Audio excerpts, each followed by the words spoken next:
Mér langar aðeins að áður við byrjum að tala passíkið að kynna fyrir ykkur tvö svið, rafsviðið og segulsviðið.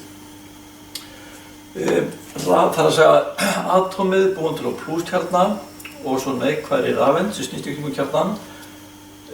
Rafeindin, það maður líta á hann svona tunglið, þú veist að jörðina, og í staðinn fyrir aðdráttarkraft sem heldur tunglinu að þyngdaraflið, að þá er hér rafsvið sem heldur þeim saman.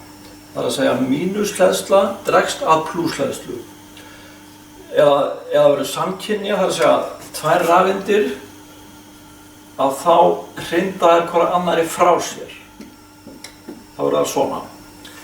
Samkynja heldur hvora annarri frá sér og hér, það er að segja kringu hverja rafeind er rafsvið. Og þannig að rafsvið, það er sem sagt svona eins og bara ákveðið hjúpur í kringum rafeindina. Rafeindin hefur massa, hún er cirka 2000 sinnum minni eða léttari heldur en róteindin, en hleðslan er jafn sterk. Út á við þetta atóm óhlaðið. Hér er einhver mínushleðsla og plúshleðsla og það er eiginlega eyða hver annarri, þannig út á við er atómið með enga hleðslu.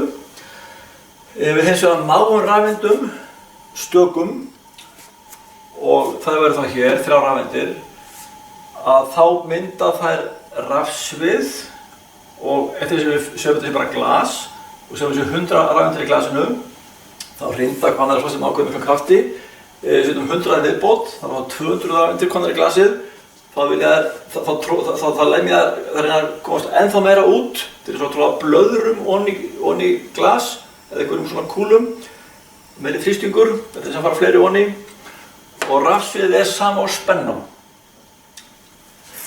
En segulsviðið, það er að segja hver rafeind hér, hún hefur massa og hún snýst í kringum sjálfa sig.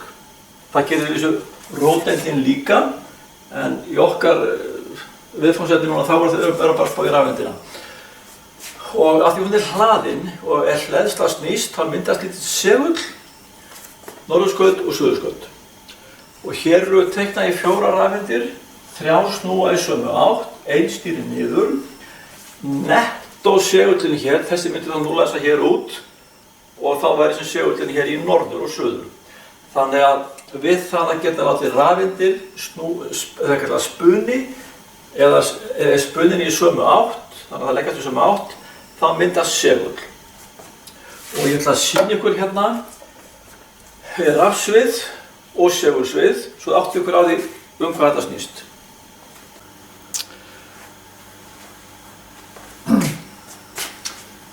Já, ég ætla að sýna ykkur hérna rafsvið. Rafsvið í raun. Já, þetta er svona rafsjá, þetta eru 2 gullblöð sem hanga hérna á krók og þegar að ég ber skóhorn að sem er með rafeindum á sér og dreifur að plúsana hérna upp og þá er mínusnættar eftir hér og þá fara blöðinu sundur.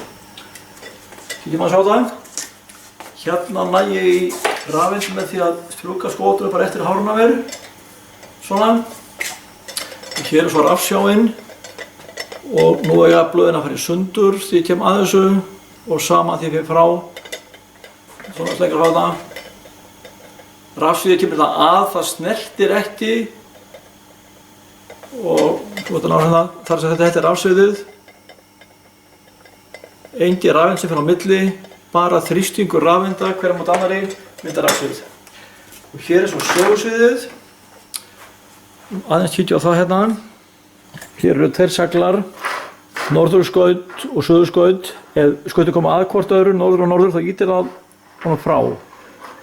Ef við hins vegar snúum honum við, þá dragast þau saman. Já, þannig að þetta er rafsviðið og hér er segulsviðið.